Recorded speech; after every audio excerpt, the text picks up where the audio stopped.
Мүгедектігі бар адамдарды қоғам өміріне толыққанды интеграциялау үшін Еңбек және халықты әлеуметтік қорғау министрлігі қоғамдық бірлестіктердің ұсыныстарын, халықаралық тәжірибені және Біріккен ұлттар ұйымының мүгедектердің құқықтары жөніндегі комитетінің ұсынымдарын ескере отырып, 2030 жылға дейінгі инклюзивті саясат тұжырымдамасының жобасын әзірледі.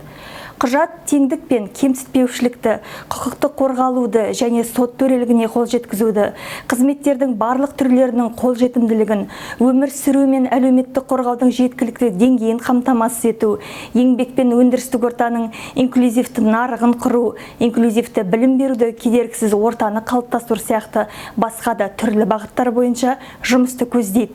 Тұжырымдама бекітілгеннен кейін мүгедектігі бар адамдардың құқықтары мен бостандықтарын қамтамасыз ету және оларды қоғамымызға толыққанды интеграциялау үшін жағдайлар жасау мақсатында қолданыстағы заңнаманы жетілдіру жөнінде тиісті жұмыс жүргізіледі.